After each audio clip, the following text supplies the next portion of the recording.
ये Caribbean premiere league का आगाज़ हो चुका है। आने वाले दिनों में हम उससे भी आपको अपडेट्स ज़रूर देंगे।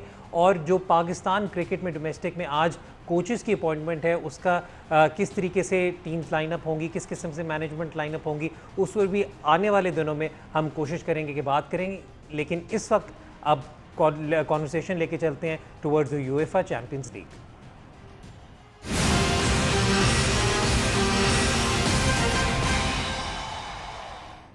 यूएफए चैंपियंस लीग के दोनों सेमीफाइनल मुकाबलों में हमने देखा कि जो प्री फेवरेट्स थे उस पर्टिकुलर गेम के लिए उन्होंने डोमिनेट कर कर अपनी जगह फाइनल में बनाई। And the result is that the champions of France Paris Saint Germain will play against the champions of Germany, Bayern Munich, in the final on Sunday. Rehan, आपके साथ मैं कॉन्वर्सेशन स्टार्ट करूंगा बिकॉज आई वुड वांट कि हम पहले वाले semifinal पे पहले बात करें। That was the RB Leipzig versus Paris Saint Germain game.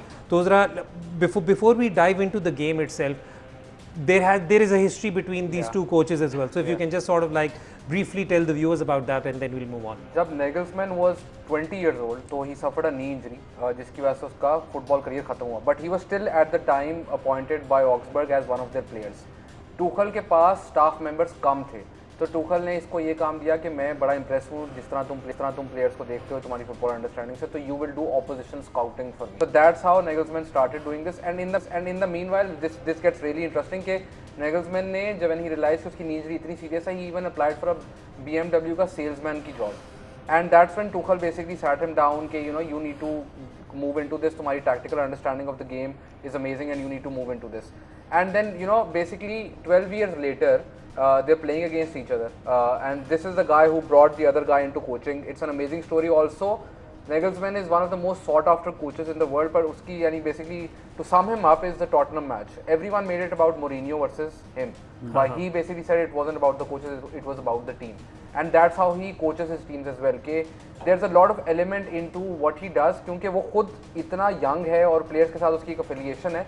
He relates to younger players far better than जो कि पुराने स्टाइल से कोचिंग कर रहे हो या someone who's been retired for a longer time, because वो इस जनरेशन को समझता है कि अब फुटबॉल किस तरह खेली जाती है, किस पेस पे खेली जाती है, या प्लेयर्स को क्या इश्यूज हो सकते हैं on end of the field. ठीक है, अच्छा हमने इस सेमीफाइनल पे अगर गेम पर बात करें तो to mention one player, Angel di मरिया.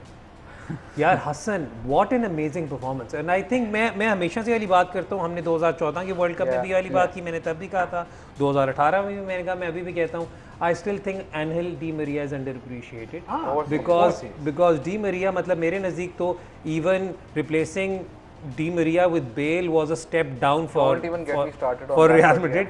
लेकिन di Maria after coming back, I disagree with that, but अच्छा नहीं, लेकिन अब इस वक्त इस मैच की अगर हम बात करें तो हमने जो एक पहले मैच में देखा था, एटलांटा वाले मैच में जो देखा था हमें नज़र आया कि जो पीएसजी था वो सोली नेमार पे बेस कर रहा था. ठीक है, वही एक वाइड आउटलेट थी. Mbappe wasn't fit to play the complete game, so you could clearly see कि उनका जो गेम डेवलप हो रही थी वो इतनी क्लियर कट नहीं हो रही थी.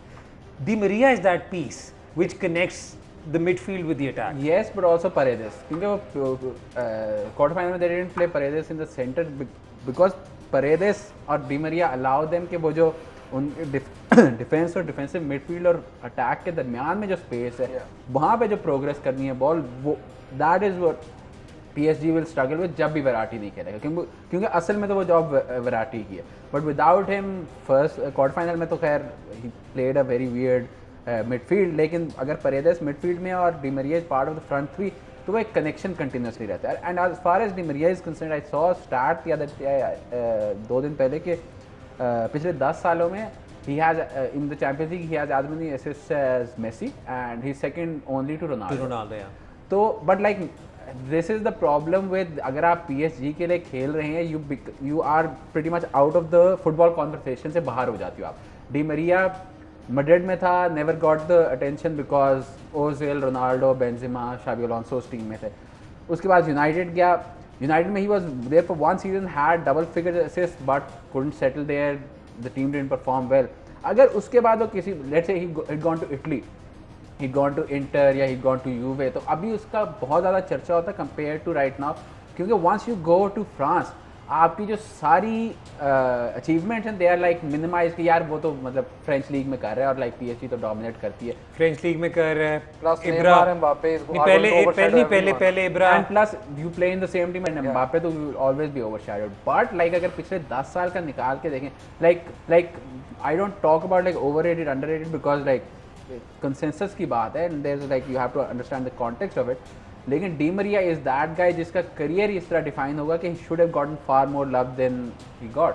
Then he got. अच्छा यहाँ पर एक और अगर हम बात करें तो रेहान, हमने अब आरबी लाइप्जिग पे मैं वापस आ रहा हूँ, हमें क्लियरली नज़र आया है कि RB Leipzig went into this game with a very conservative approach. I think they wanted कि हम 15-20 मिनट इन्हें होल्ड ऑफ करके फिर देखें कि किस तरीके से गेम डेवलप करती है। और उनके पास अगेन वो पिछले शो में बहुत डिटेल में हसन बात कर चुके थे कि टीमो वर्नर के ना होने की वजह से they do not have someone who can run behind the defenders. ये बात अलग है कि अगर इनके पास टीमो वर्नर होता और वो टियागो सिल्वा की इस उम्र पे खेल रहा होता तो it could have been, I mean I understand कि it is just an assumption, लेकिन it could have been a better thing. So do you think it was more about the nerves, क्योंकि हमने उपामेकानो को भी देखा who has been very very impressive throughout, लेकिन in this particular game seemed slightly nervous and stuff like that. Was it nerves? I think हम show में थोड़ी देर बाद भी इसको डिस्कस करेंगे on the transfer policy and everything, but I just want to touch upon this fact कि अगर आप आरबी लाइप्जिग की टीम देखें, उनकी average age and the number of times they have played big knockout matches की matches कितनी कम है कंपेयर टू पीएसजी। इस तरह के मैच के अंदर देयर इज अब still an argument even in modern football कि you need someone who has experience that and can gel everyone together.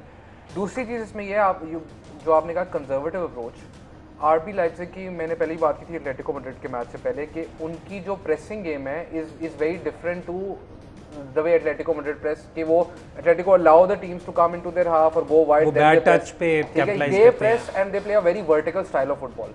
इस मैच के अंदर at the start they were nerves, these are really young kids who are playing at this level against world class players, so they were also nerves कि अगर हम ज़्यादा high press करेंगे तो the pace of Mbappe, the pace of Neymar will exploit us. That was one thing. और वो जब आप अपने स्टाइल से जिस स्टाइल से आप खेलते हो इस पोजीशन तक पहुंचे, when you are going to abandon that then it's going to cause problems, but it is understandable because आप ये देखें कि them reaching the semifinal from where they were not just this season like 5, 6, 7 years ago, and their rise, not just them, their players, their coach, Leipzig as a team as well, they've come a long way. तो ये तो उनके लिए बहुत, it's one of their major achievements so far.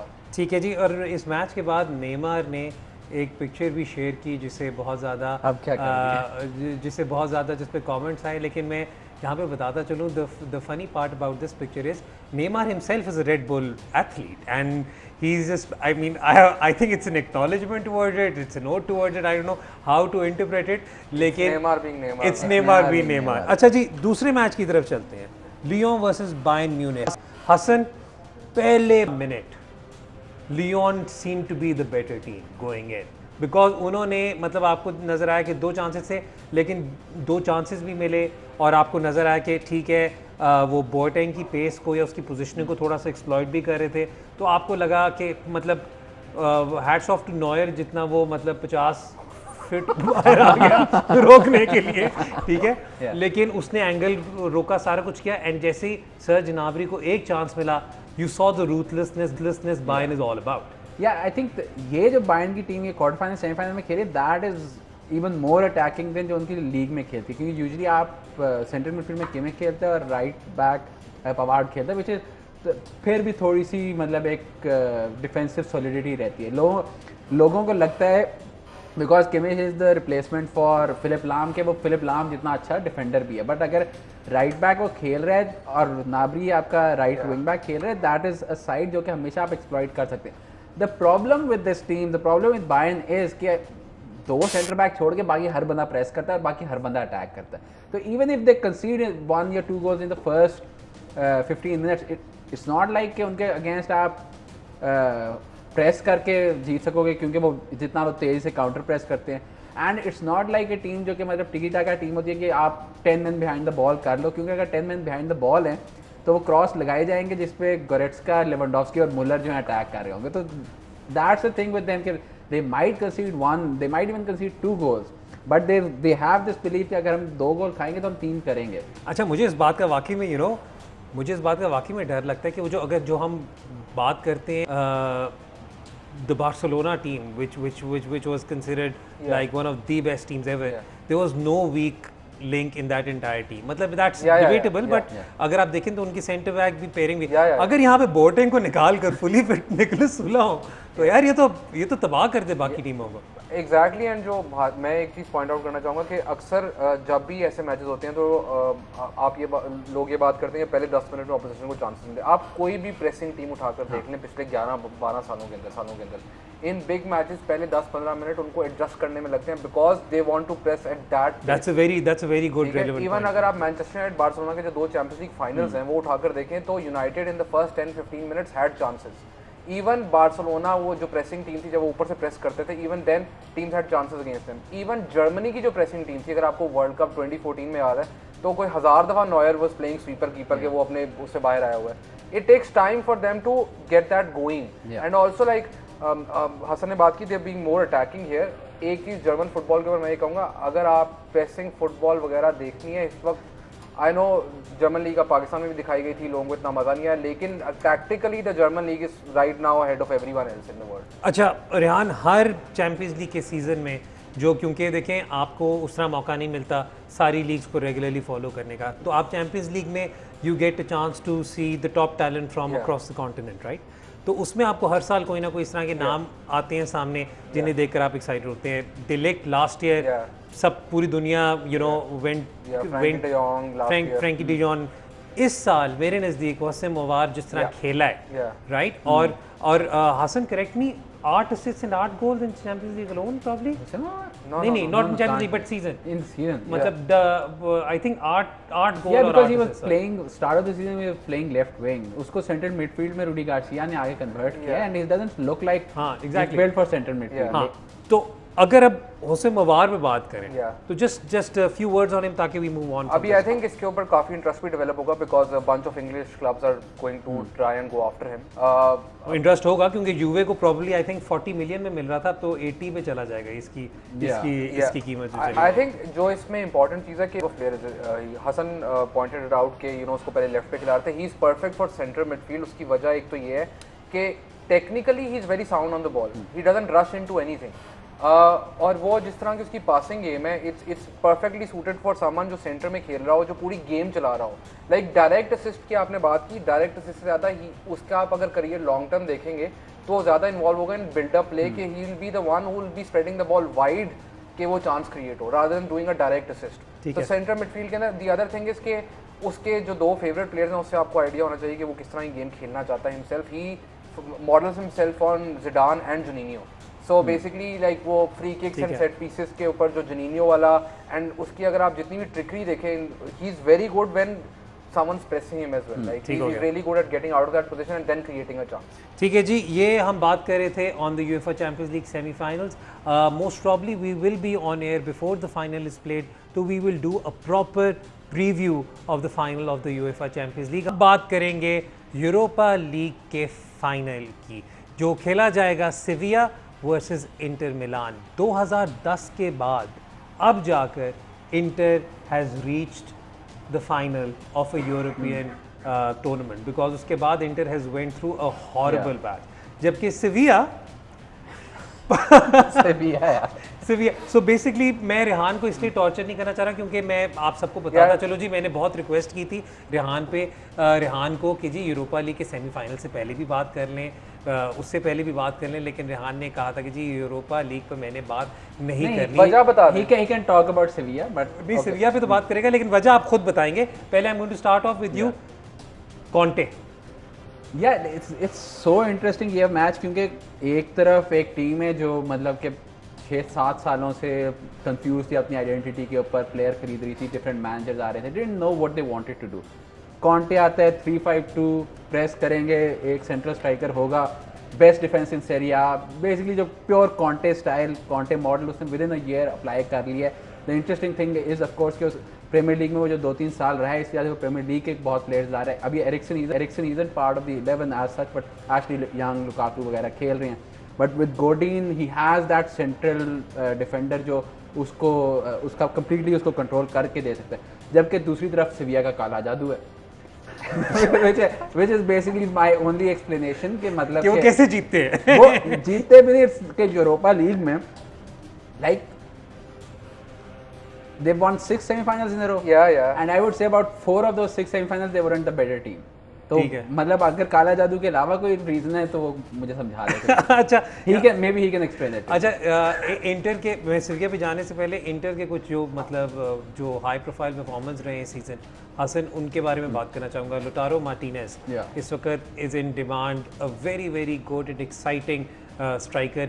मतलब अभी आप ये भी सोचें कि इकार्दी भी आई थिंक अभी तक इनके पेरोल पर ही है, लेकिन लेकिन वो पीएसजी का फाइनल खेलेगा चैंपियंस लीग का, वो that's a separate conversation. Icardi is a unique character, जो भी फुटबॉल फैन है मैं आपको रिकमेंड करूंगा कि आप इकार्डी को और लवेजी को लहदा गूगल करें। अच्छा अब अगर हम कॉन्वर्सेशन करते हैं कैटेगोरिकली जी इस टीम के बारे में, तो हमने देखा कि 3 मैनचेस्टर यूनाइटेड की, क्योंकि आई नो प्रीमियर लीग की बहुत ज़्यादा यहाँ पे फॉलोइंग है और Manchester United is probably the team most followed in Pakistan. Yes, Rehan, मैं आपको वैसे बताता चलूँ, in the world as well. तो अगर हम उस पर कॉन्वर्सेशन करते तो they have 3 Manchester United players और who have been with them, जिनमें से Lukaku is an extremely, I mean, different prospect to what he has been for United over in the past. क्योंकि यहाँ पे लुकाकू जिस तरीके से रन्स भी बना रहे हैं, जिस तरीके से मिडफील्ड के साथ कनेक्ट कर रहे हैं, और लोटारो मार्टिनेज के साथ जो उनकी पार्टनरशिप बन रही है, that's phenomenal. Ashley Young has been absolutely brilliant, and Alexis Sanchez, one of my favorite players, and it pains me that he's playing for Inter, is also doing considerably well कि वो अब उसकी transfer को permanent भी करेंगे. तो मैं तो ये सोच रहा हूँ कि they should be the overwhelming favorites to go into this game. Yeah, absolutely. क्योंकि अगर if you look at the Manchester United team that faced Sevilla in the semi-final, this Inter team is better than that Manchester United team. Lukaku and मतलब अभी तो Lautaro Martinez खेल रहे हैं as a second striker. Sometimes they might play Alexis Sanchez. I still think that Lukaku and Martinez up front will be the partnership. And the thing with Lukaku is कि जब वो Manchester United में था, they wanted to make him like a more complete number 9 essentially. जबकि Conte का जो striker होता है, whether that was Higgin, especially whether that was Diego Costa, उसका बड़ा specific role होता है. That is to push the centre backs back, to make it basically a physical battle, and to run in behind the defense, which is like ideally built for Lukaku. And I think as long as Conte is there, Lukaku will succeed at Inter. My question mark is over that midfield, Gagliardini or Brozovic. Barella अच्छा है यार लेकिन तब. But I think you can answer this better. Does that have enough creativity? क्योंकि even the wing backs जो Conte की team के होते हैं, they aren't like Trent Alexander-Arnold or Alphonso Davies type के जो basically playmakers होते हैं. They are wing backs there to provide width basically to game.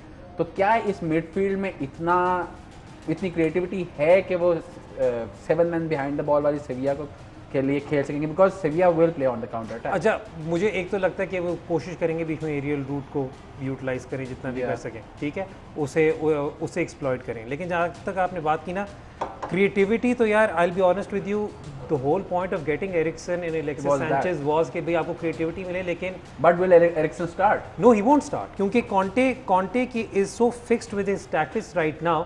वो मुझे ऑनेस्टली लग रहा है कि एरिक्सन और सैंचेज आपको अगले सीजन में नजर आएगा कि किस तरह यूटिलाइज करेगा. अभी के लिए तो he is going to stick with whatever he has. लेकिन मैं यहाँ पर जो सीरिया फॉलो नहीं करते, अगर आप सीरिया के इस वक्त टेबल निकाल के देखें तो आपको पता चले कि Inter Milan is second by just 1 point, right? But that doesn't tell you the real story. At no point in time during the season ऐसा लगा कि इंटर जीत सकता है. लाज़ियो तब भी लगा आपको कि किसी ना किसी मौके पे जीत जाएगा. First half of the season inter word the team जो कि प्रॉपर्ली चैलेंज कर रही है. लेकिन the first 12-13 matches, only the first 12-13 matches. लेकिन उसके बाद सिचुएशन ये थी कि वो तो फिर यूवेंटस ने बिल्कुल ही कोई अजीब किस्म का पोस्ट कोविड उनकी सिचुएशन हुई, जिसके बाद पोस्ट कोविड उनकी सिचुएशन ऐसी जहाँ पर उन्होंने भी पॉइंट्स ड्रॉप किए, लाज़ियो ने भी पॉइंट ड्रॉप किए, वरना Lazio was in the ideal situation to take advantage of that. लेकिन मेरे नज़दीक जो अगले सीजन का इंटर होगा उस पर आने वाले दिनों में बहुत हमारे पास टाइम होगा to discuss the Inter of for 2020-2021. उस पर हम बाद में कॉन्वर्सेशन करेंगे, लेकिन हमने बहुत ज़्यादा इस पर बात कर ली. सिविया, आई थिंक मैं आपको एक चीज़ बताता हूँ मैं क्यों यूरोपा लीग पे नहीं हुआ। हसन ने बात की कि 6 ऐसे सेमीफाइनल हुए हैं जिसके ऊपर सेविया in most of them they weren't the better team. I think in 2 of them they were like, I think one of them was the match against Liverpool. They were really good in that. The thing with Sevilla is कि मैं हर बंदे से जो भी Twitter पे पूछ रहा है मैं हर बंदे को एक आर्टिकल उसका लिंक भेज जाता हूँ कि their love affair with the UEFA Cup which is now the Europa League and how it started and everything. The thing is why I don't want to discuss the Europa League. आप जो मर्जी कर लें, inter बेशक को 50 attempts कर ले या कुछ कर ले, जीतना सेविया नहीं है। वो पिछले साल इसलिए नहीं जीते क्योंकि वो चैंपियंस लीग के अगले राउंड के लिए क्वालिफाई कर गए थे। अगर वो ना करते तो वो जीतते। एक दफा मुझे याद है, I tweeted eight the start of the season कि सेविया to get knocked out in the group stages. I remember that. win the Europe and they actually did it. Like their like उनके ex players who've left the club, even Palop की statements अगर आप देखें अभी तो वो एक like their goalkeeper scored in one of the matches. ठीक है 92nd minute. And so basically their thing with the Europa League it's a crazy love affair that they have and I think for a team जो कि 2006 से पहले कभी कोई European cup जीती नहीं, they won it like 5 times, never lost a match after reaching the semi-final stage. So there is something with that club and this competition. और वो हसन चीमा ही अपने कैंडिडेट तरीके से बता सकते हैं कि उनकी क्या थिंकिंग है इसके बारे में। अच्छा हम मैं जी वैसे क्योंकि जो आई नो कि काफ़ी ज़्यादा फुटबॉल फैंस ट्यूनिंग करें, तो मैं आप सबका शुक्रगुजार हूँ कि आप आपका अभी तक फीडबैक हम शो पे बहुत पॉजिटिव रहा। इसी तरह अपना फीडबैक हमारे साथ शेयर करते रहा करें, अपने कमेंट्स #TCL Sports Lounge पे हमें ज़रूर दिया करें। आई नो आप लोग बहुत ज़्यादा हमसे बात करते हैं about transfer market as well.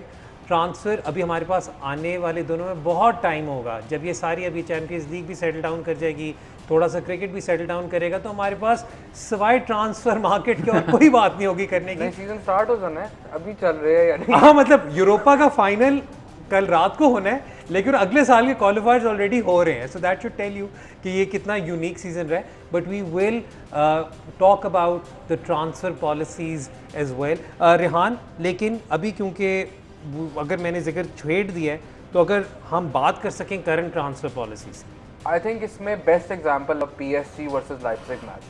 ठीक है, दोनों की अगर आप ट्रांसफर बजट्स की बात करें, एक टीम जितनी पूरी कॉस्ट है उस टीम की, उसमें PSG ने अपने 2 प्लेयर्स खरीदे हैं, एम्बापे एंड नेमार।